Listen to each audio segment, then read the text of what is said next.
Aujourd'hui, on va vous parler de Green IT et en étant un peu plus concret, en rentrant dans les outils agilité et craftsmanship. On commence par un rappel pour ceux qui n'auraient pas été là au talk précédent, de l'impact écologique du numérique et le pourquoi et quelles sont les actions clés à mettre en place avant de mettre ça dans un cadre d'agilité et de craftsmanship. Donc pourquoi on s'embête? Pourquoi on s'embête? Parce qu'on est dans un monde où il y a de multiples crises écologiques en cours, de gravité variable mais plutôt grave. Il y a une façon de le voir qui est avec ce qu'on montre ici, qui sont les limites planétaires. Donc là, sur cet exemple, il y en a une dizaine qui ont été identifiées. Donc il y a la pollution chimique, l'acidification des océans, la destruction de la couche d'ozone, la crise climatique, la déforestation. Je ne fais pas toute la liste. Sur ces crises, il n'y en a qu'une seule où les choses vont mieux, ce qui est la destruction de la couche d'ozone. Toutes les autres, ça va de plus en plus mal. Et dans beaucoup de cas, on a déjà passé les limites ou pas loin. Donc c'est pour ça qu'on s'embête à améliorer l'impact écologique de nos services numériques. Parce que le numérique n'est pas immatériel. Par exemple, à peu près 4% des émissions de gaz à effet de serre dans le monde. C'est à peu près autant que la flotte de camions et 2 fois les émissions de gaz à effet de serre de l'aviation civile. Donc c'est pas mal. C'est un impact qui est conséquent et qui en plus est en croissance. Cet impact, et c'est hyper important pour les actions clés dont on va parler après, il est surtout à la fabrication des terminaux des utilisateurs, et pas tellement au niveau des data ou des réseaux, et pas tellement au niveau de l'usage. C'est plus complexe, bien sûr. Ce point clé à retenir, l'impact écologique du numérique est surtout à la fabrication des terminaux des utilisateurs. Ce qui veut dire qu'au niveau des actions clés, on va avoir des actions qui sont mutualiser le plus possible les terminaux quand c'est possible, avec par exemple l'approche Bring Your Own Device, assurer la compatibilité, construire des sites des applications performants sur tous les appareils pour ne pas les pousser à l'obsolescence et réduire la quantité de ressources informatiques pour réduire les ressources utilisées côté serveur et réseau.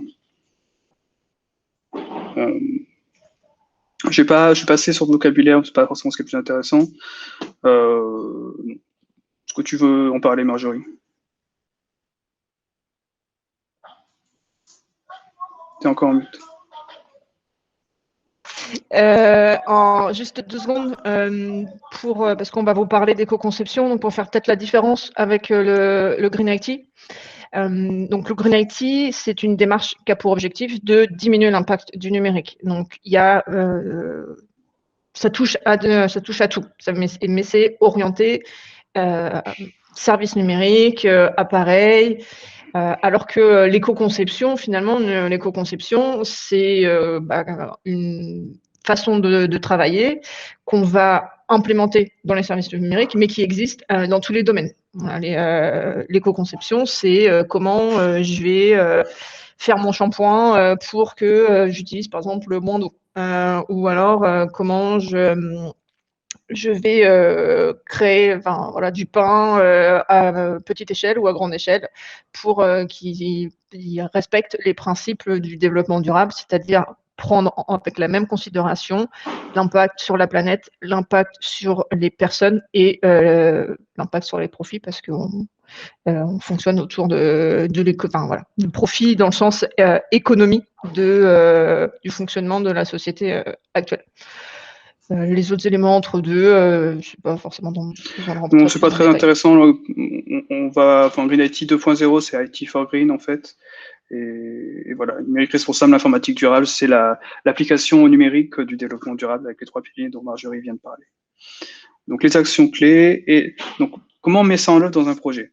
Donc les 5 étapes, les 5 points qui font qu'on a bien mis en œuvre dans un projet l'éco-conception, c'est d'abord avoir une idée des impacts environnementaux du service numérique avec une modélisation, idéalement faire une ACV, ou s'en approcher avec des outils qui permettent de faire des estimations. Utiliser un référentiel de bonne pratique qu'on adaptera à son propre contexte. Donc, il y a des référentiels qui existent, comme le référentiel des 115 bonnes pratiques du collectif numérique responsable, qu'on peut adapter. On enlève ce qui ne nous concerne pas, par exemple tout ce qui est univers CMS, tout à fait, analyse du cycle de vie. Univers CMS, si on n'a pas de CMS, on peut enlever les pratiques ou en ajouter si on pense qu'il y en a d'autres qui sont intéressantes. avoir ce référentiel de bonnes pratiques à appliquer dans le projet, ça veut dire qu'il faut que tout le monde soit formé et sensibilisé à pourquoi c'est pratique et qu'est-ce qui est intéressant. Il faut mettre en œuvre tout ça à toutes les étapes du projet et faire un bilan pour voir si on a bien progressé ou pas à chaque fois, à chaque itération par exemple. Donc on va voir après comment on peut mettre en œuvre ça dans le cadre d'un projet agile. Sur l'éco-conception, donc ceci est un gros slide qui parle de plein de choses, de plein de leviers d'éco-conception qu'on peut utiliser. Donc encore une fois, on fait un petit rappel, on pourrait faire un sujet entier rien que pour ça. D'ailleurs, c'est prévu demain. Mais donc différents leviers qu'on a pour éco-concevoir des services numériques. Donc c'est avoir une UX et un design sobre et qui va droit au but pour limiter le temps d'écran et limiter la charge côté client avec la quantité d'items qui sont affichés, quantité d'images, etc. Faire attention au mode d'interaction, avoir des algorithmes performants, des applications performantes, mutualiser les terminaux, ce genre de choses. L'idée globalement, c'est de faire un logiciel, un service numérique plutôt, qui est compatible avec le maximum de terminaux, pas seulement qui s'exécute, mais qui s'exécute de façon confortable et qui utilise peu de ressources informatiques.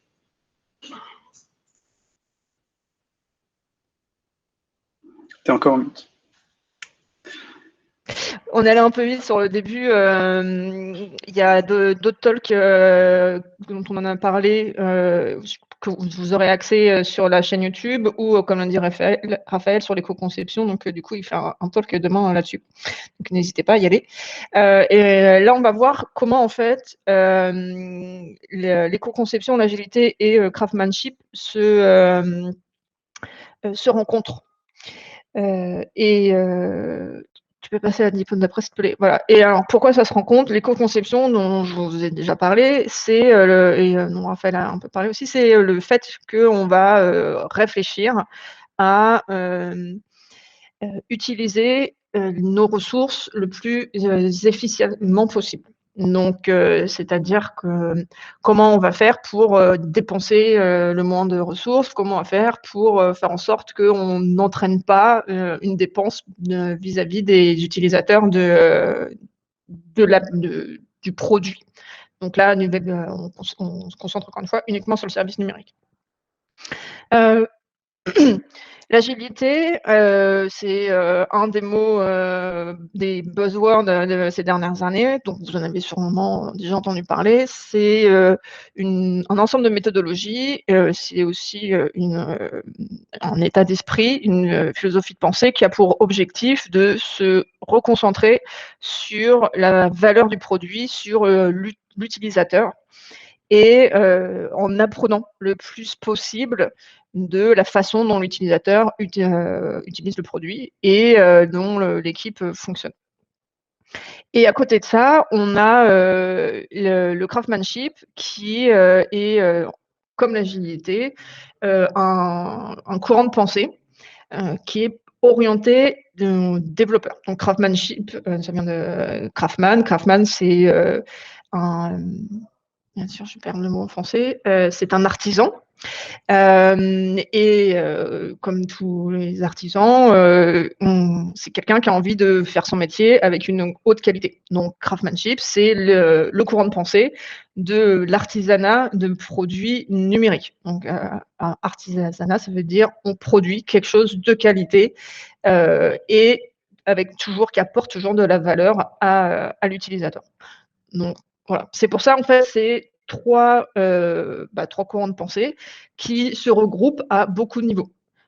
On met l'utilisateur au centre, on fait toujours en sorte qu'on lui donne le plus de valeur possible en limitant les actions qu'il va éventuellement avoir à faire et en donnant un produit toujours de plus en plus qualitatif.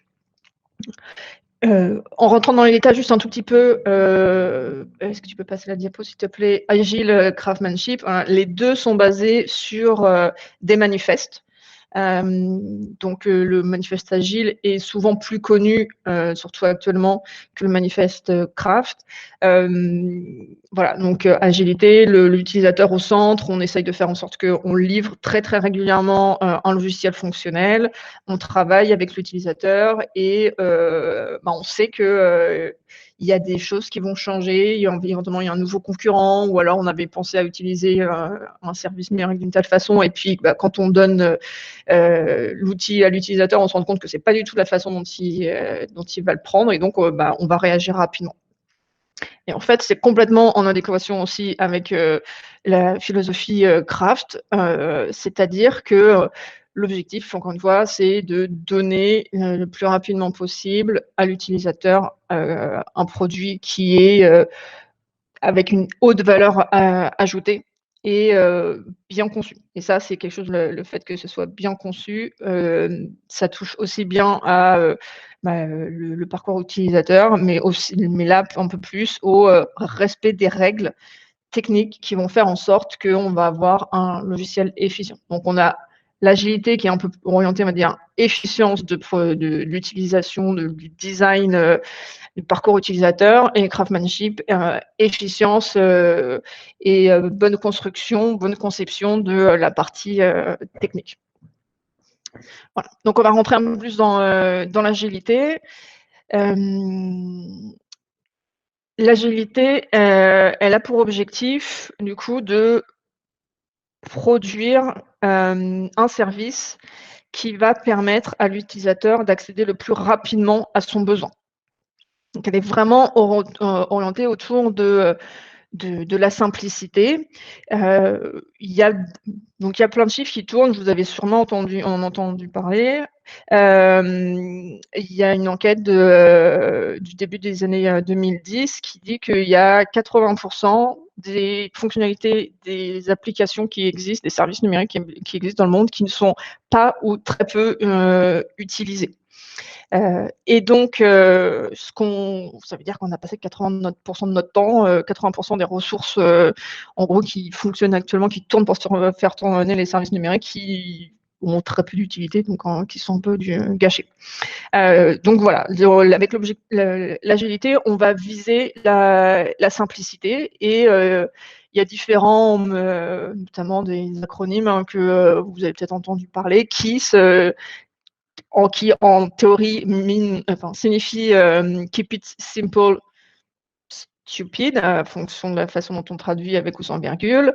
Moi, je trouve que ça fonctionne très bien aussi avec l'éco-conception, parce que le dernier S, de toute façon, je l'aime pas trop normalement, mais keep it simple and sustainable, moi, je trouve que c'est une nouvelle version traduction qu'on devrait utiliser. L'autre acronyme, YANI, qui est vraiment, vraiment orienté agilité. Donc, YANI, ça veut dire you ain't gonna need it. Vous n'allez pas en avoir besoin. On retrouve ces 20% de fonctionnalités utiles, 80% d'utilité non utile. Et un des éléments importants de l'éco-conception, c'est d'éviter de produire des logiciels, des bouts de code, des bouts de services numériques qui sont inutiles. On a de plus en plus de logiciels qu'on nomme fatware. Donc, c'est des services qui deviennent de plus en plus gros parce qu'ils sont construits avec, voilà, on ajoute des petits bouts encore et encore pour avoir des nouvelles fonctionnalités, et en fait, on se rend compte que faudrait tout refondre pour pouvoir optimiser tout ça. Donc, on va se concentrer, voilà, l'objectif de l'agilité, c'est ne pas avoir à penser, et donc ne pas avoir à créer, et donc ne pas avoir à produire les 80% qu'on ne va pas utiliser. Est-ce que tu peux passer? Voilà, parfait. Et ça s'appuie aussi, en plus du coup de la partie agile, il y a alors c'est une courant de pensée, l'agile est en parallèle du lean ou l'agile et le lean se recoupent. En tout cas, bref, le lean, c'est un état d'esprit qui provient notamment de Toyota et de l'optimisation que l'entreprise Toyota a mis en place après la guerre pour améliorer son process. Et donc, lors de la mise en place du lean, ils se sont posé des questions: comment on fait pour arrêter le gaspillage? Ils se sont rendus compte qu'il y avait 3 endroits où il y avait du gaspillage possible, c'est-à-dire on va produire en trop grande quantité, ou alors on va produire des choses qui ne sont pas équivalentes, ou alors on va produire des choses qu'on perd directement. Donc on va gaspiller de la ressource. Donc c'est ce qu'on appelle Mouda. Vous pouvez voir le petit bonhomme, hein, imaginez une fuite, voilà, vous avez une fuite d'eau, comment on fait pour éviter que ça se gaspille? En service logiciel, hein, fuite, on peut aussi bien penser à la fuite de mémoire, mais c'est des choses aussi auxquelles il faut réfléchir, mais là on est plus partie craft. Voilà, en tout cas, cet élément, le MODA, l'objectif, c'est encore une fois, hein, toujours de ne pas produire des choses qui ne servent pas. Alors, il faut faire attention, des fois, le fait de ne pas produire quelque chose, ça va quand même bloquer, l'utilisateur final dans, son envie d'utiliser, le logiciel, parce qu'il y a des habitudes qu'on a pris et on peut se dire, quand on a une nouvelle application, un nouveau service, et en fait de se rendre compte qu'il n'y a pas cette fonctionnalité, même si au niveau conception logicielle, on a l'impression que c'est un gaspillage, ça a pour l'utilisateur un effet négatif. Voilà, donc on va essayer de se poser des questions. Comment est-ce qu'on peut accompagner l'utilisateur pour qu'il n'ait pas cette impression de perte de fonctionnalité? Et de l'autre côté, on peut se poser la question, comment on peut créer un logiciel pour qu'on ne gaspille pas du temps à produire ou de la ressource à utiliser? Ça amène des questions comme la simplification, l'optimisation, et aussi des nouvelles réflexions qui sont l'utilisation du low-tech. Alors, low-tech, c'est un sujet très vaste. Par exemple, à l'heure actuelle, utiliser une technologie SMS, c'est une technologie low-tech. Donc, alors que c'est toujours avec un téléphone, hein, mais c'est quelque chose qui ne consomme, par exemple, ne pas consommer beaucoup d'énergie lorsqu'on va échanger des données. Donc, encore une fois, là, on se pose des questions au niveau de la conception. Comment je fais pour produire un outil qui va pas avoir besoin de beaucoup de fonctionnalités, mais qui va quand même permettre à l'utilisateur de faire tout, à répondre à tous ses besoins? Et comment je fais pour créer un logiciel optimal dans sa conception technique? Voilà.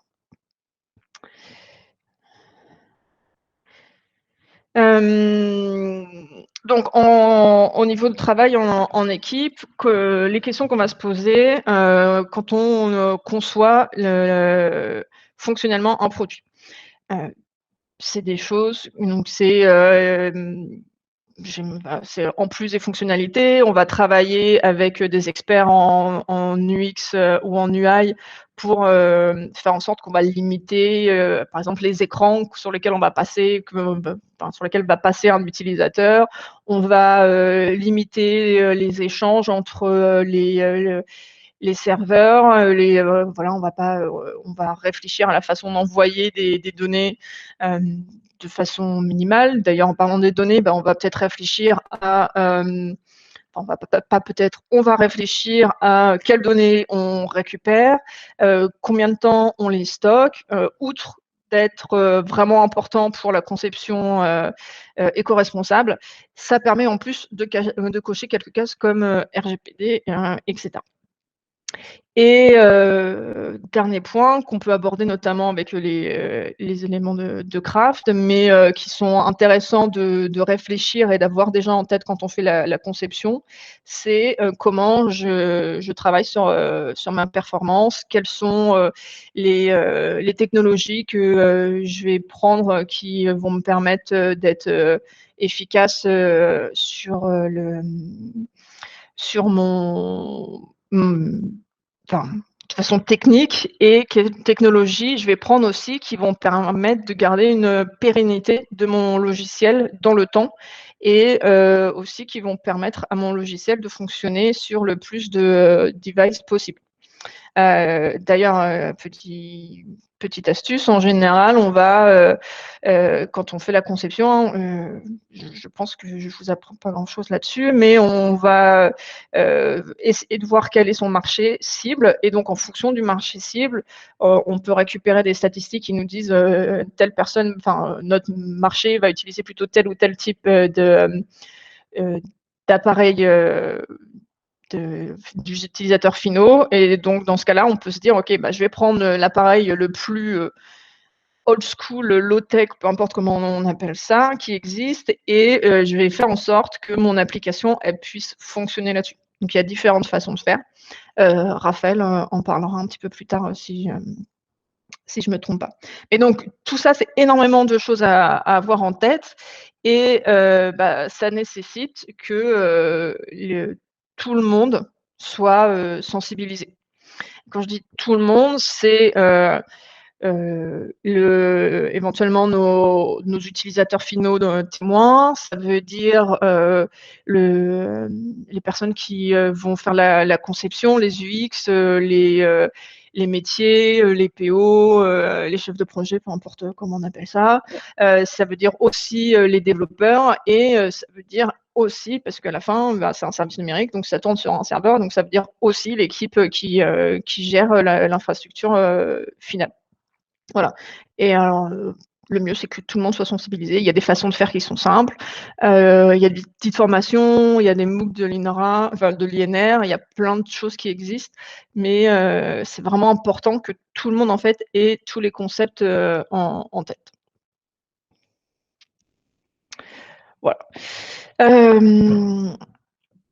Je pense qu'on a déjà couvert on a déjà parlé cette de partie. ça. Juste le dernier point,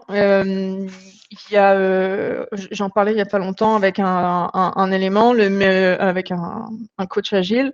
Donc, on parle de minimum viable product, donc ça veut dire à partir de quel moment je peux satisfaire les fonctionnalités de mon utilisateur.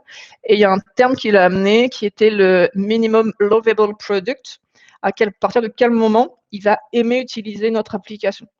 Et finalement, c'est important d'avoir ça en tête aussi, parce que alors, je ne sais pas pour vous, mais moi, si mon téléphone ou mon ordinateur pouvait déjà savoir ce que je voulais faire et que j'ai pas besoin de cliquer sur des boutons, ça serait super, parce qu'on est tous un minimum feignants quand même. En tout cas, quand c'est pas hyper important. Et simplifier le parcours utilisateur, par exemple, ça va permettre d'être plus enclin d'utiliser une application qu'une autre.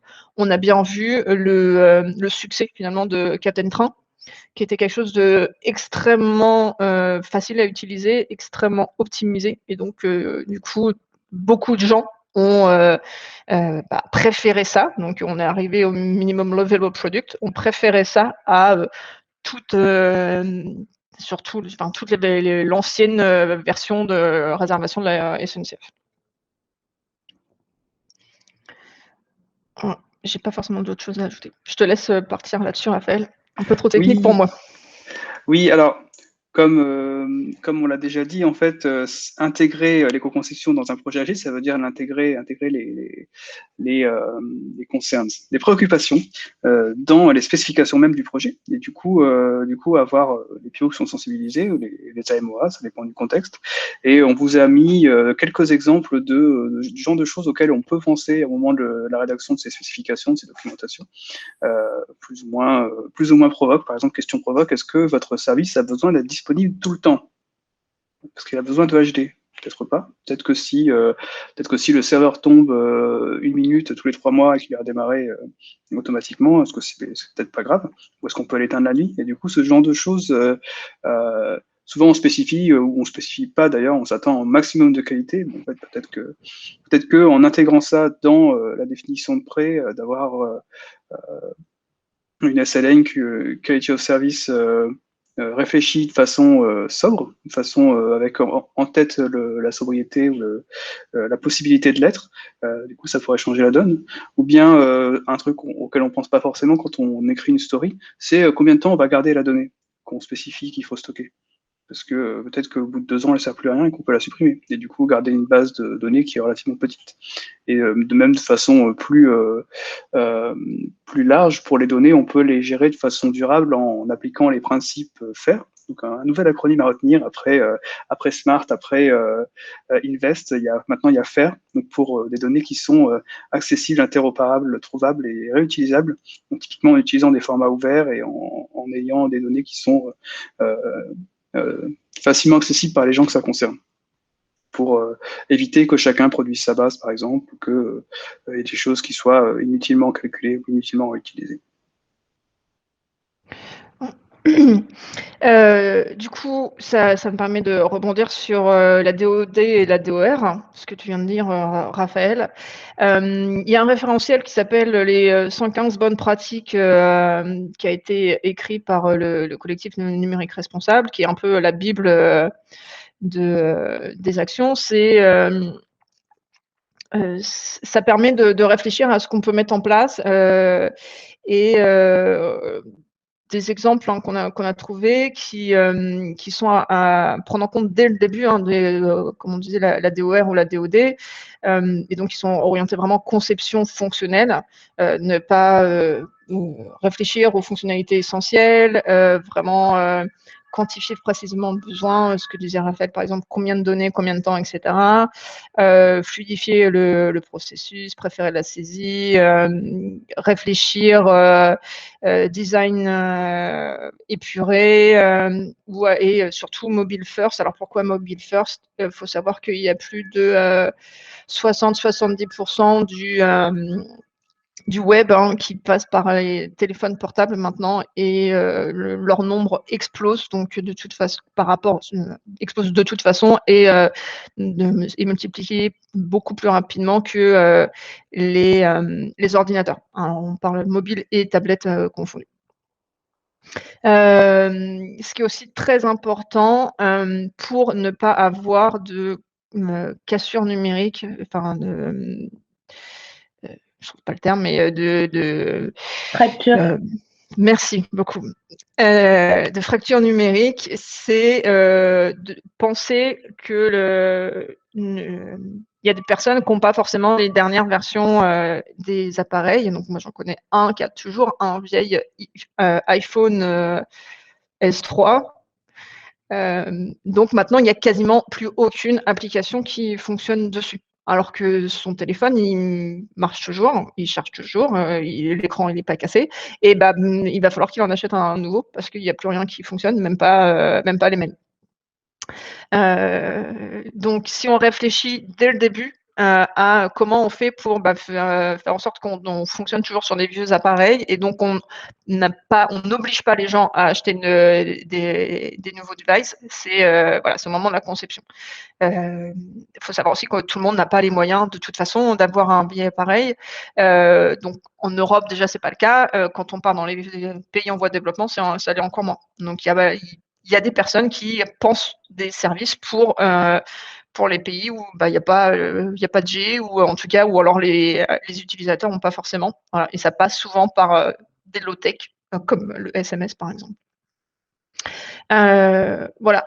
Et autre pensée, une autre pensée, c'est tester dans des conditions limitées. On n'a pas forcément tout le temps. Paris, c'est un des gros pôles toujours de production de services numériques. Tout le monde n'a pas la 5G, la 4G ou même la 3G. Il y a énormément de zones blanches en France. Comment on fait voilà, comment on fait en sorte que nos utilisateurs, même quand ils sont dans une zone où on n'y a pas les dernières versions de technologie de mobile, on leur permet quand même d'utiliser notre application. Et le penser, donc il y a des questions, voilà, le Yanni, c'est quand même à mettre en perspective. L'objectif, c'est pas non plus de développer 4 applications les unes à la suite, en bout de en 4 ou 5 ans. Donc c'est important, voilà, là on fait aussi le lien entre le long terme, c'est aussi important d'intégrer la conception. Là, on passe presque à la conception, on passe complètement de la conception technique. C'est l'équipe de réalisation, c'est les développeurs qui vont nous permettre de faire en sorte que notre service va pouvoir s'adapter facilement. Donc, c'est aussi une des raisons pourquoi, un peu avant, je vous disais que c'est important que tout le monde soit au fait de l'éco-conception, parce qu'il y a voilà, la partie long terme, aspect long terme, elle est surtout gérée par l'équipe de réalisation. Et puis on a tendance à, quand on est sur les itérations courtes, on a tendance à avoir l'itération et pas forcément à dire dans 3 ans qu'est-ce que ça va donner.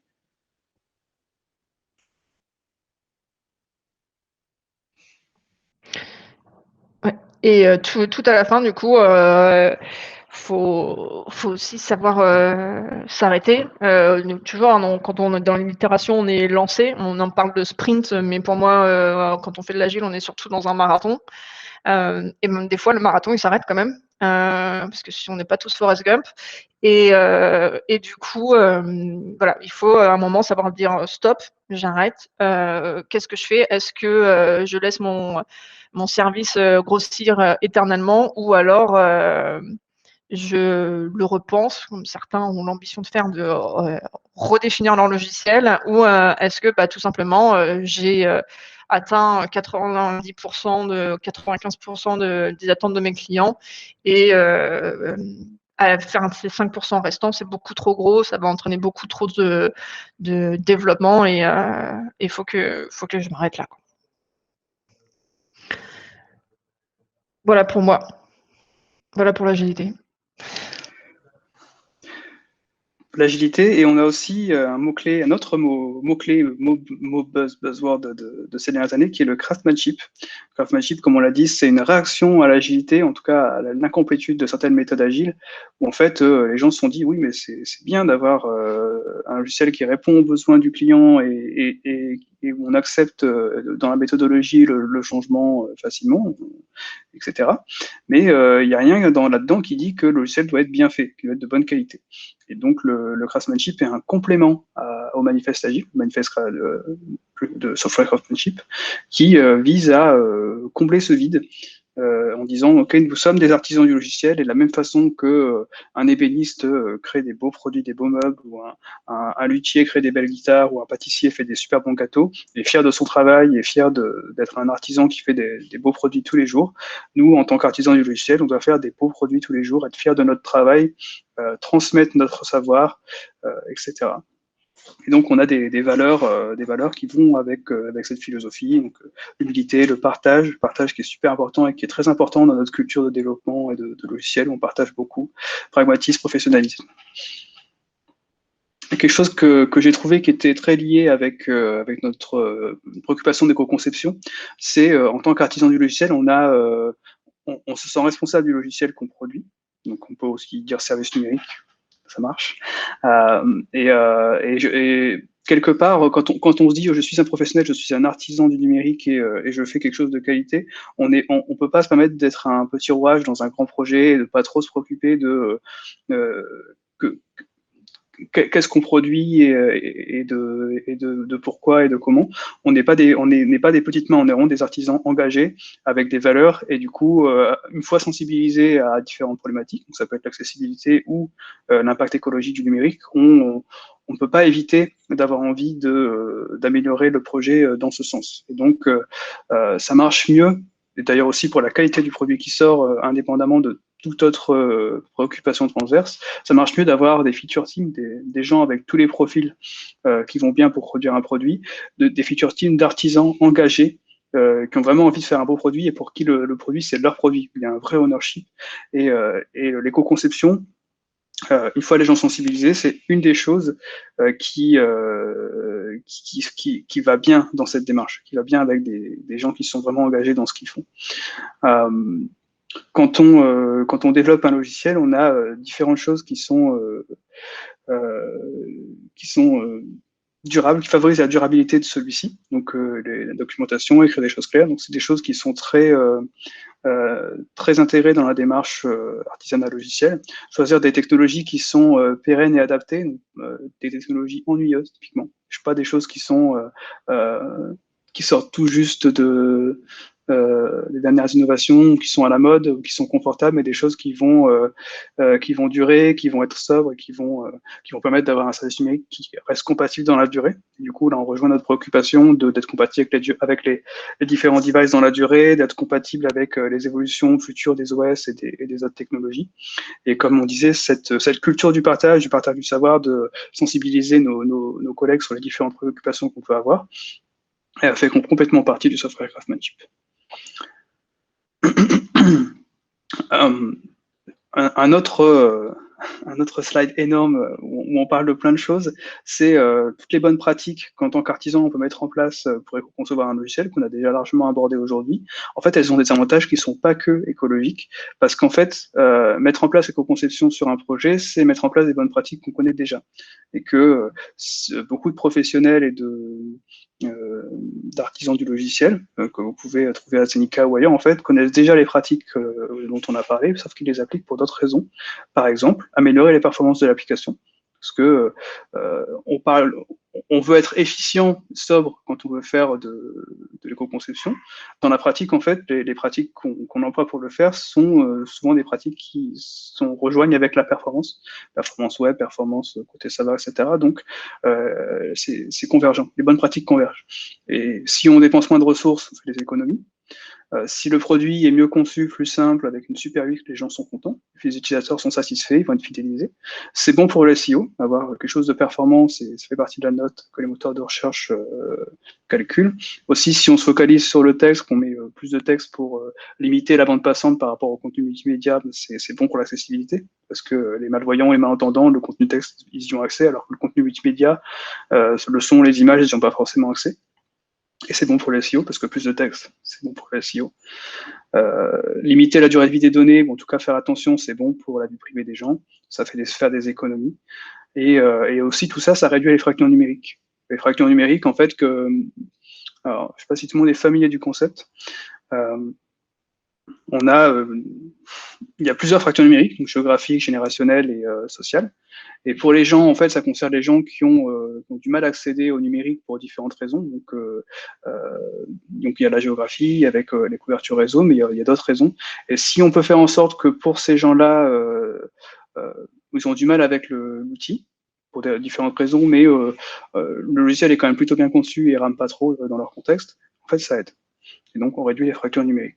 Et je trouve qu'en tant que professionnel, en tant qu'artisan du logiciel, cette approche de se dire, OK, avec nos pratiques, on a plein d'avantages en même temps et les bonnes pratiques convergent, c'est vraiment un super signe que toutes les bonnes choses convergent et que, je me répète un peu, mais voilà, vous comprenez l'idée. Un bon artisan a des bons outils et il les connaît bien. Donc, il y a des outils qui ont été créés par le collectif numérique responsable, comme on disait tout à l'heure, qui sont références, qui sont imparfaits, mais qui sont références. Donc, EcoIndex qui est actuellement hors ligne, mais qui permet d'avoir une évaluation de l'impact environnemental d'une page, avec la consommation d'eau en centilitres, les émissions de gaz à effet de serre en grammes. Ecometer qui regarde les bonnes pratiques, plutôt des bonnes pratiques de performance web, qui convergent avec l'efficience et le fait que le site sera sobre sur différents terminaux, et Green IT Analysis qui combine un peu ces deux-là sous la forme d'un plugin Firefox ou Chrome. On peut utiliser, donc, toujours pour une architecture web, des outils de performance web qui sont listés à côté, que je ne vais pas montrer aujourd'hui. Je vais vous montrer par contre rapidement le plugin Green IT Analysis. juste le temps d'ouvrir un onglet et de changer de partage. Comme Jérôme et Marie ont parlé, par exemple, de Low-Tech Lab ou de Craigslist, peut-être qu'on peut tester ces sites. Oui, pourquoi pas. On peut prendre Craigslist.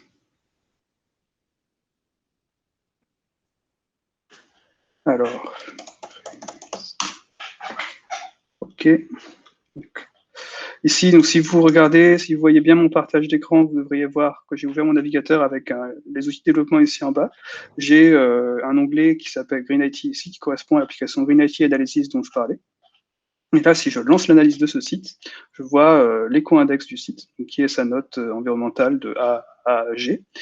On voit, alors c'est petit, je sais, on peut pas zoomer avec l'outil de développement malheureusement. On voit la consommation d'eau en centilitres ici, les émissions de gaz à effet de serre ici en grammes équivalent CO2. Donc c'est une estimation qui est basée sur une analyse de cycle de vie qui a été faite sur un autre service numérique, donc complètement estimation, mais ça permet de sensibiliser les décideurs et d'avoir une idée de la qualité de la page. On voit le nombre de requêtes HTTP, la taille de la page, la taille du DOM. On voit qu'en fait Craigslist, ça a l'air sobre, mais c'est peut-être pas si bien fait que ça. Après, ce qui est intéressant aussi sur EcoIndex, c'est justement il y a des pratiques, des bonnes pratiques qui sont listées et que du coup, directement, ça donne aussi des pistes d'amélioration de son site, et ça permet de savoir où est-ce qu'on s'est trompé, où est-ce qu'on s'est un peu loupé et tout de suite de pouvoir réagir. On voit par exemple, donc je vais relancer l'analyse parce que j'ai changé de page. On voit par exemple les choses qui sont, il n'y a pas de CSS print ou il n'y a pas de header tag, donc c'est des choses qu'on peut corriger facilement. N'hésitez pas à m'interrompre si vous avez des questions, des remarques. Tout à fait. Donc je rechange de partage, je reviens sur le document. Voilà. Un petit sujet d'ouverture qu'on a toujours en tant qu'artisan, si on se passe dans la philosophie, on a aussi tout ce qui est autour du travail lui-même, c'est-à-dire on se déplace vers notre lieu de travail pour réaliser ce travail. Donc, à travers ce déplacement, est-ce que si on y va en avion ou en Ferrari, finalement, est-ce que ça sert à grand-chose de travailler sur l'éco-conception de services numériques? Donc, faire attention à y aller en marchant, en vélo, en transport en commun, par exemple. Ne pas avoir trop d'outils, trop de machines, parce que ça fait plus d'impact que nécessaire pour la fabrication, ou les faire durer le plus longtemps possible. Donc, au niveau des outils de l'artisan, cette fois, pas au niveau de l'impact du logiciel. Et aussi, ce dont on a parlé longuement cette semaine, de comment améliorer son entreprise quand on est dedans, en militant pour le zéro déchet, changer les fournisseurs d'électricité, réaliser un bilan carbone, etc. Donc, il y a eu des sujets dessus cette semaine sur cette partie militantisme interne. Militantisme peut-être un peu fort, mais réflexion de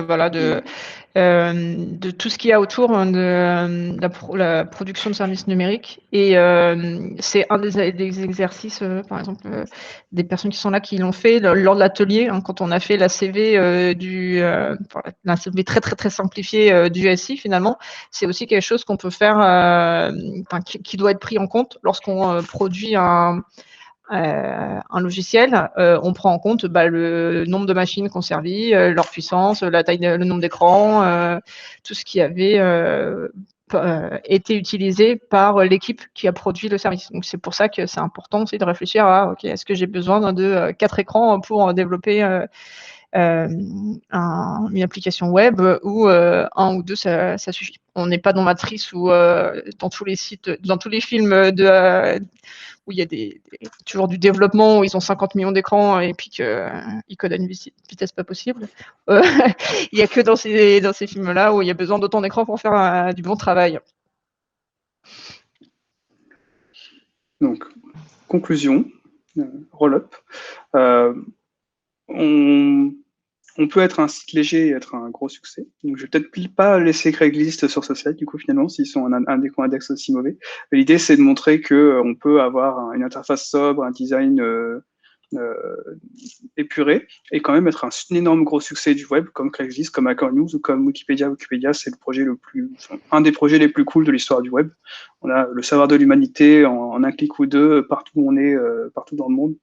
Donc je ne connais pas de projet, je n'ai pas de projet en tête qui soit aussi merveilleux. C'est un rêve de science-fiction. Jules Verne aurait eu la mâchoire tombant jusqu'à ses genoux. Donc Wikipédia, c'est génial, c'est un énorme succès et l'interface est hyper sobre. On peut aussi être léger et être super beau. Avec l'engouement pour l'éco-conception qu'on a ces derniers temps, on a plein de choses, plein de sites éco-conçus qui commencent à apparaître. Et là, donc il y en a 2 qui viennent du guide des designers éthiques qui est sorti il y a quelques temps et qui liste quelques sites éco-conçus.